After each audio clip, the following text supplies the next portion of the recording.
ಜೀನಾಗೆ ಸಂಪಾದಕತ್ವದಲ್ಲಿ ಜಿಎನ್ಎಸ್ news ಸಾಗರಿಸುತ್ತದೆ ಆಚೆ ಈಚೆ. ಮಂಗಳವಾರದ news ಅಪ್ಡೇಟ್ಗೆ ತಮಗೆ ಸ್ವಾಗತ. ಮುಖ್ಯಾಂಶಗಳು: ತರಕಾರಿ ಮಾರ್ಕೆಟ್ ನಗರಸಭೆ ಕಾಂಪ್ಲೆಕ್ಸ್ನಲ್ಲಿ ಗೃಹ ರಕ್ಷಕ ದಳದ ನೂತನ ಕಚೇರಿ ಉದ್ಘಾಟನೆ. ಸಾಗರ ಗೃಹ ರಕ್ಷಕ ದಳ ಕುರಿತು ಡಾಕ್ಟರ್ ಚೇತನ್ ಕುಮಾರ್ ನಾಗಪ್ಪ ಡಿವೈಎಸ್ಪಿ ಪ್ರಶಂಸೆ. ಸೌಮ್ಯ ಹೆಗಡೆಗೆ ಕುವೆಂಪು ವಿವಿಯಿಂದ ಡಾಕ್ಟರೇಟ್ ಪದವಿ. ಈಗ ಸುದ್ದಿಯ ವಿವರ. ಮುಂದಿನ ದಿನಗಳಲ್ಲಿ ಸರ್ಕಾರಕ್ಕೆ ಗೃಹ ರಕ್ಷಕರ ಅವಶ್ಯಕತೆ ಹೆಚ್ಚಾಗುತ್ತದೆ. ಗೃಹ ರಕ್ಷಕ ಸಿಬ್ಬಂದಿಗಳು ಕಾರ್ಯಕ್ಷಮತೆ ಹೆಚ್ಚಿಸಿಕೊಳ್ಳುವ ಜೊತೆಗೆ ತಾವು ಗೃಹ ರಕ್ಷಕರು ಎನ್ನುವ ಕೀಳರಿಮೆಯಿಂದ ಹೊರಬನ್ನಿ ಎಂದು ಗೃಹ ರಕ್ಷಕ ದಳದ ಜಿಲ್ಲಾ commander doctor HP. Chetan Kumar ತಿಳಿಸಿದರು. ಸಾಗರದ ನಗರಸಭಾ ಸಂಕೀರ್ಣದಲ್ಲಿ ಮಂಗಳವಾರ ಗೃಹ ರಕ್ಷಕ ದಳದ ನೂತನ ಕಚೇರಿಯನ್ನು ಉದ್ಘಾಟಿಸಿ ಅವರು ಮಾತನಾಡುತ್ತಿದ್ದರು. ನಾವೆಲ್ಲದಕ್ಕೂ ಸನ್ನದ್ಧರಾಗಿರಬೇಕು. ಮುಂದಿನ ದಿನಗಳಲ್ಲಿ ಗೃಹ ರಕ್ಷಕ ದಳದ ಅವಶ್ಯಕತೆ ಸರ್ಕಾರಕ್ಕೆ ಅನಿವಾರ್ಯ ಆಗ್ತದೆ. ಈ ಒಂದು ಜನಸಂಖ್ಯೆ ನಿಯಂತ್ರಣ, ಈ ಒಂದು ಅಪರಾಧ ಪ್ರಕರಣಗಳ ಹೆಚ್ಚಳ, ಇವೆಲ್ಲವನ್ನ ಎಲ್ಲಕ್ಕಿಂತ ಹೆಚ್ಚಿಗೆ ಪ್ರಕೃತಿ ವಿಕೋಪ, ಇವೆಲ್ಲದರ ಹಿನ್ನೆಲೆಯಲ್ಲಿ ಮುಂದಿನ ದಿನಗಳಲ್ಲಿ ಸರ್ಕಾರಕ್ಕೆ ಆಗಲಿ ವ್ಯವಸ್ಥೆಗೆ ಆಗಲಿ ಗೃಹರಕ್ಷಕ ದಳದ ಸದಸ್ಯರ ಅವಶ್ಯಕತೆ ಮತ್ತೆ ಅನಿವಾರ್ಯತೆ ಎರಡೂ ಸಹ ಬರ್ತದೆ. ಹಾಗಾಗಿ ನಾವು ಎಲ್ಲದಕ್ಕೂ ಸನ್ನದ್ಧರಾಗಿರಬೇಕು. ಸಾಹೇಬ್ ಹೇಳಿದಾಗೆ ಕಂಟ್ರೋಲ್ ರೂಮಿಗೆ ಹೋಗಿ ಕೆಲಸ ಕಳಿಸಿದ್ರೆ ಕಂಟ್ರೋಲ್ ರೂಮ್ ಕೆಲಸ ಮಾಡೋ ಅಷ್ಟು ಹೌದಾ? ವೈರ್ಲೆಸ್ ಟ್ರೈನಿಂಗ್ ನಮ್ಮದು ಆಗಿದೆಯಲ್ಲ, ಆಲ್ಮೋಸ್ಟ್ ಎಲ್ರಿಗೂ ವೈರ್ಲೆಸ್ ಟ್ರೈನಿಂಗ್ ಆಗಿದೆಯಲ್ಲ, ಕೆಲವರಿಗೆ ಅದ ನೋಡಿ. ಹಾಗಾಗಿ ಯಾರಿಗೆ ಏನೆಲ್ಲ ಕಲಿತಿರ್ತೀರಿ, ಪೆರಡಿನ ಉದ್ದೇಶವೇ ಅದು. ಯಾಕೆ ಭಾನುವಾರ ಪೆರಡಿಗೆ ಎಲ್ಲರೂ ಕಂಪಲ್ಸರಿಯಾಗಿ ಬರಬೇಕು ಅಂದ್ರೆ ಎಲ್ಲರೂ ಕಲಿತಿರುವ ವಿಷಯಗಳನ್ನ ಎಲ್ಲರೂ ಕಲಿಬೇಕು ಅಂತೇಳಿ. ಯಾರೋ ಒಬ್ಬರು ಟ್ರೈನಿಂಗ್ ಮುಗಿಸ್ಕೊಂಡಿರ್ತಾರೆ, ಬಟ್ ಆ ಒಬ್ಬ ವ್ಯಕ್ತಿ ಎಲ್ಲರಿಗೂ ಕಲಿಸ್ತಾರಲ್ವಾ, ಆ ಕೆಲಸ ಆಗ್ಬೇಕು. ಆಮೇಲೆ ನೋಡಿ, ನಮ್ಮ ಹಿರಿಯರು ಬಂದಿದ್ದಾರೆ ಇಲ್ಲಿ. ಹಿರಿಯರು ನೋಡಿ, ಸಂಸ್ಥಾಪಕ ಸದಸ್ಯರುಗಳು ಇವತ್ತು ಕಾರ್ಯಕ್ರಮದ ಸಾಕ್ಷಿಯಾಗಿದ್ದಾರೆ. ಅವರೆಲ್ಲ 134 ಜನರ ಅತಿ ದೊಡ್ಡ ಘಟಕ ಇದಾಗಿತ್ತು ಅಂದ್ರೆ ಯೋಚನೆ ಮಾಡಿ. ಈ ಒಂದು ರಾಜ್ಯದ ಎಲ್ಲ ಪ್ರತಿಷ್ಠಿತ ಅಧಿಕಾರಿಗಳು ಇಲ್ಲಿ ಬಂದು ಭೇಟಿ ಕೊಟ್ಟು ನಿಮಗೆ ಪ್ರಶಂಸೆ ಸಲ್ಲಿಸ್ತಾರೆ. ಬೇರೆ ಬೇರೆ ಕಾರ್ಯಕ್ರಮಗಳಲ್ಲಿ ಸಾಗರ ಘಟಕವನ್ನ ಉದಾಹರಣೆಯಾಗಿ ಕೊಡ್ತಾರೆ. ಅಂದ್ರೆ ಸಾಗರದ ಘಟಕ ಹೇಗಿತ್ತು, ಆ ವೈಭವ ಹೇಗಿತ್ತು, ಆ ವೈಭವನ ಮತ್ತೆ ನಾವು ಇಲ್ಲಿ ಮರುಸೃಷ್ಟಿಸಬಹುದಾ? ಮತ್ತೆ ನಿಮ್ಮೆಲ್ಲರ ಸಲಹೆ ಸಹಕಾರಗಳಿಂದ ಮತ್ತಂತ ವೈಭವನ ಮತ್ತೆ ನೋಡಬಹುದಾ? ನೋಡಿ, ಆ ಸೀನಿಯರ್ಗಳಿಂದ ಗಟ್ಟಿಯಾಗಿದ್ದಾಗಲೇ ಅಂತ ವೈಭವನ ನೀವು ತೋರಿಸ್ಬೇಕು ಅವರಿಗೆ. ಸಾಗರ ಸಾಮಾನ್ಯ ಅಲ್ಲ ಅನ್ನುವ ಸತ್ಯವನ್ನ ಮತ್ತೊಮ್ಮೆ ನೀವು ಪ್ರೂವ್ ಮಾಡಬೇಕು. ಅದನ್ನ ಪೌರಾಯುಕ್ತ ಎಚ್.ಕೆ. ನಾಗಪ್ಪ ಹಾಗೂ ಡಿವೈಎಸ್ಪಿ ಗೋಪಾಲಕೃಷ್ಣ ಟಿ. ನಾಯ್ಕ್ ಮಾತನಾಡಿ, ಗೃಹ ರಕ್ಷಕ ದಳ ಅಂದ್ರೇನು, ನಮ್ಮ ಕರ್ತವ್ಯಗಳೇನು, ನಮ್ಮ ಸಮಸ್ಯೆಗಳೇನು ಅನ್ನೋದು ಸ್ವಾಭಾವಿಕ ಇದೆ. ಬಟ್ ಮುಂಚೆ ನಾನು ನೋಡಿದಂಗೆ ನಮ್ಮ ಸಿರಿವಂತಿಯಿಂದನೇ 4-5 ಜನ ಗೃಹ ರಕ್ಷಕ ದಳದ ಸದಸ್ಯರಿದ್ರು. ಬಹುಶಃ ಯಾರು ಕಾಣ್ತಾ ಇಲ್ಲ ಈಗ. ಇಲ್ಲಿ ನನ್ನ ಕ್ಲಾಸ್ಮೇಟ್ಸ್ ಎಲ್ಲ ಇದ್ರು. ಅಂದ್ರೆ ಕಡಿಮೆ ಆಗಿದೆ. ಅಂದ್ರೆ ಈ ಗೃಹ ರಕ್ಷಕ ದಳದಲ್ಲಿ ಕೆಲಸ ಮಾಡ್ಬೇಕು ಅಂದ್ರೆ ಸೇವಾ ಮನೋಭಾವನೆ ಫಸ್ಟ್ ಇರ್ಬೇಕು. ಒಂದು ಸಂಕುಚಿತ ಭಾವ ಇರ್ಬೋದು, ಎರಡನೇದು ಆರ್ಥಿಕ ನಿರೀಕ್ಷೆ ಇರಬಾರ್ದು. ಸಂಕುಚಿತ ಭಾವನೆ ಮೀನ್ಸ್ ಏನಂದ್ರೆ, ಒಂದು ಜಾತ್ರೆ ನಡೀತದೆ, ಏನೋ ಒಂದು ವಿಶೇಷ ನಡೆಯುವಂತ ಸಂದರ್ಭದಲ್ಲಿ ತಮ್ಮಗಳನ್ನ ಆ ಬಿಸಿಲಿನಲ್ಲಿ ಮಳೆಯಲ್ಲಿ ಒಂದು ಸರ್ಕಲ್ ಅಲ್ಲಿ ನಿಲ್ಸಿರ್ತಾರೆ. ಅಂದ್ರೆ ಎಲ್ಲ ಜನ ಫ್ರೀಯಾಗಿ ಓಡಾಡ್ತಾ ಇರ್ತಾರೆ. ಇವತ್ತು ನಾನು ನಗರಸಭೆಯಲ್ಲಿ, ನಾವು ಸಹ ನಗರಸಭೆ ಅನ್ನೋದು ಒಂದು ಸೇವಾ ಕ್ಷೇತ್ರ. ಇವತ್ತು ನಾವು ಕಸ ತೆಗಿತೀವಿ, ನೀರು ಕೊಡ್ತೀವಿ, ಲೈಟ್ ಹಾಕ್ತೀವಿ, ಜನನ ಬಂದಿಂದ ಮರಣ ಪತ್ರ ಎಲ್ಲದೂ ಕೊಡ್ತೀವಿ. ಆದ್ರೆ ಜನ ಮುನ್ಸಿಪಲ್ ನೌಕರರನ್ನ ರೆಸ್ಪೆಕ್ಟ್ ಕೊಡಲ್ಲ. ಒಂದು ನಿಮ್ಮನ್ನ ಯಾವ ತರ ನೋಡ್ತಾರೋ ನಮ್ಮನ್ನು ಸಹ ಒಂಥರ ಬೇರೆ ರೀತಿ ನೋಡ್ತಾರೆ. ಆದ್ರೆ ಸಾಯಂ ನೋಡಲ್ಲ. ಕೈ ಒಂದು ಲಾಠಿ ಇತ್ತು ಅಂದ್ರೆ ಅದು ಸ್ವಲ್ಪ ಅದಕ್ಕೆ ಹೆದರ ನಮ್ಮ ಜನ. ಕೈಯಲ್ಲಿ ಲಾಠಿ ಈ ತರದಿದ್ರೆ ನಮ್ಮ ಜನ ಹೆದರ್ತಾರೆ. ನೀವು ಸೌಜನ್ಯಯುತವಾಗಿ ಸ್ವಲ್ಪ ಲೈನಲ್ಲಿ ಹೋಗಿ, ಡಿಸಿಪ್ಲಿನ್ ಹೋಗಿ ಅಂದ್ರೆ ಒಂಥರ ಅವರಿಗೆ ಏನೋ ಒಂಥರ ದಿನ ಬೆಳಿಗ್ಗೆ ಎದ್ದು ಸುಪ್ರಭಾತ ಕೇಳಿದಂಗೆ ಅನ್ಸುತ್ತೆ. ಆದ್ರೂ ಸಹ ಅಂತ ಒಂದು ನಮ್ಮ ಸರ್ಕಾರದ ಅದರಲ್ಲಿ ರಕ್ಷಣೆಯ ನಮ್ಮ ಪೊಲೀಸ್ ಇಲಾಖೆಯ ಒಂದು ಭಾಗವಾಗಿ ತಾವೆಲ್ಲರೂ ಕೆಲಸ ಮಾಡ್ತಾ ಇದ್ದೀರಿ. ತಮ್ಮ ಸೇವೆ ತುಂಬಾ ಅವಶ್ಯಕತೆ ಇದೆ. ತುಂಬಾ ಒಳ್ಳೆ ರೀತಿಯ ಸೇವೆಗಳನ್ನು ತಾವು ಕೊಡ್ತಾ ಇದ್ದೀರಿ. ಮೊದಲನೇದಾಗಿ ನಾನು ತಮ್ಮನ್ನ ಎಲ್ಲರನ್ನು ಅಭಿನಂದಿಸ್ತಾ ಇದ್ದೀನಿ. ಎರಡನೇದಾಗಿ ಈ ಕಚೇರಿ ವಿಚಾರ ಹೇಳಿದರು.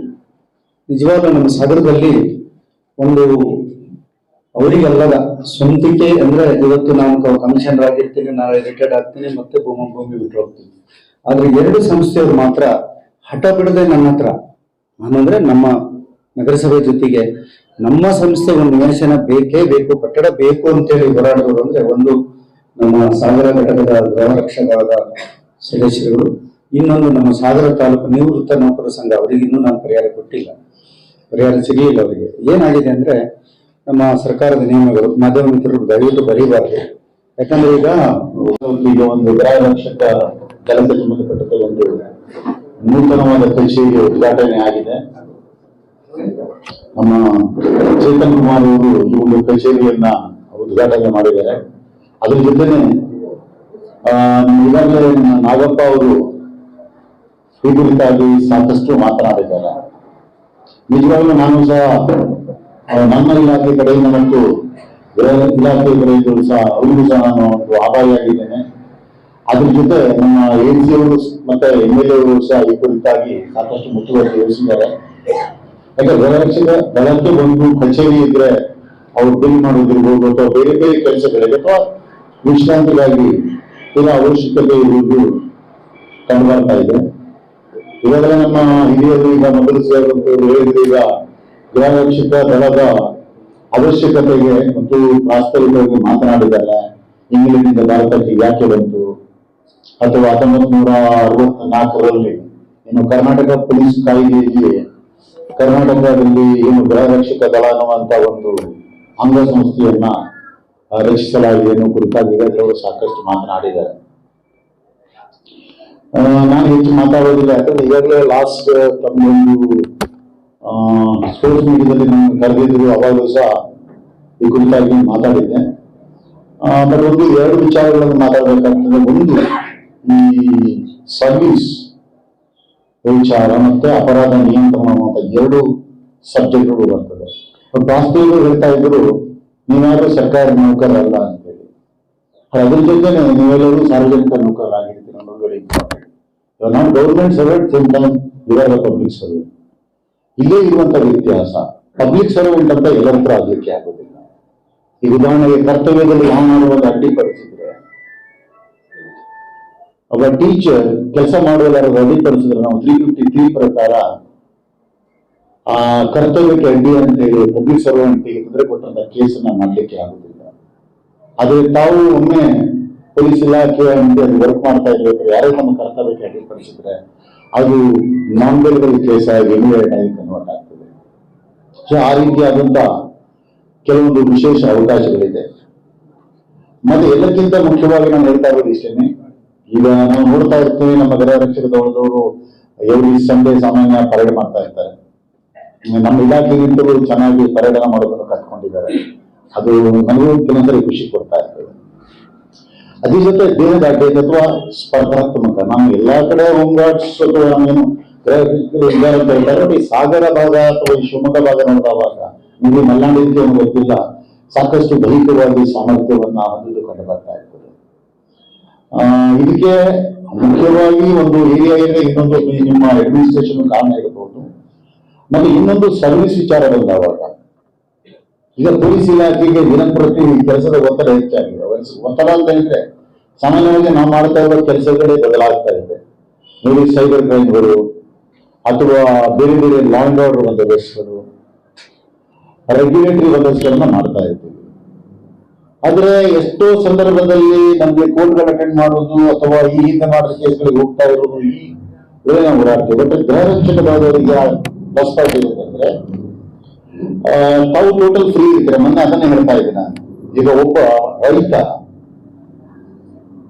ಆಸ್ ಎ ಟೇಸ್ಟ್ ಆಗಿ ಒಂದು ಉದ್ಯೋಗವನ್ನ ಆಯ್ಕೊಳ್ಬಹುದು. ಯಾಕಂದ್ರೆ ನಾವು 365 ದಿವಸದಲ್ಲಿ ಸುಮಾರು 300 ಅಥವಾ 200 ದಿವಸ ಹೊಲದಲ್ಲಿ ಕೆಲಸ ಮಾಡಿದ್ರೆ 150 ದಿವಸ ಈ ಒಂದು ಸೇವೆಗೆ ಬಂದು ಸೇರಿಕೊಳ್ಳಬಹುದು.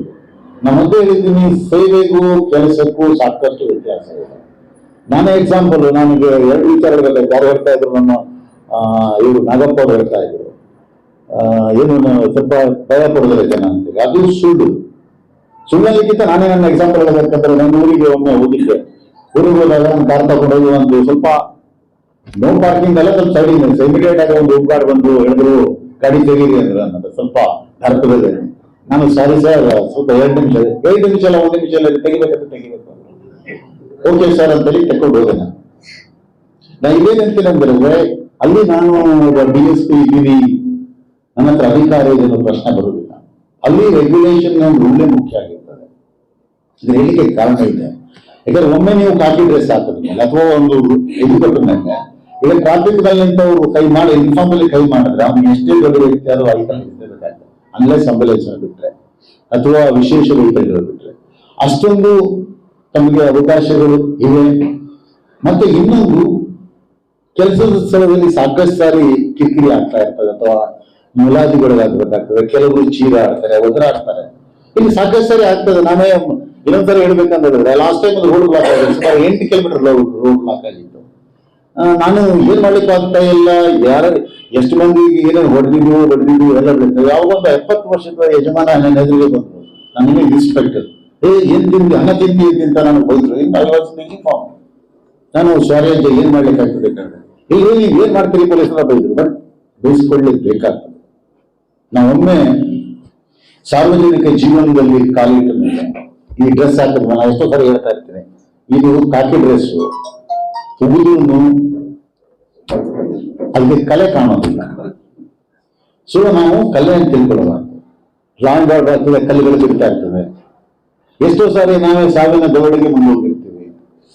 ನನ್ಗೊಂದು 5-6 ಸಾರಿ ಆದ್ರೂ ನೀ ಆಲ್ಮೋಸ್ಟ್ ಅವರು ಏನಂತಾರಲ್ಲ ಜವರಾಯನ ಸಮೀಪನ ಹೋಗಿದ್ದೀನಿ ಗೊತ್ತಿಲ್ಲ. ಯಾಕಂದ್ರೆ ರೋಡ್ ಬ್ಲಾಕ್ ಆದಾಗ ಎಸ್ಪೆಷಲಿ ಡೌನ್ ಲಾಸ್ಟ್ ಟೈಮ್ ಆಗಿದೆ. ನಮ್ಮ ಸಬ್ ಇನ್ಸ್ಪೆಕ್ಟರ್ ಅನ್ಫಾರ್ಚುನೇಟ್ ಸತ್ತೋದ್ರು. ಬಟ್ ನಾವು ಉಳ್ಕೊಂಡೆ. ಸಿಚುವೇಶನ್ ಇಷ್ಟೇ, ರೋಡ್ ಜಾಮ್ ಆಗಿದ್ರೆ ನಾನು ರೋಡಲ್ಲಿ ನಿಂತ್ಕೊಂಡು ಈ ಕಡೆ ಕ್ಲಿಯರ್ ಮಾಡ್ತಾ ಇದ್ದೀನಿ.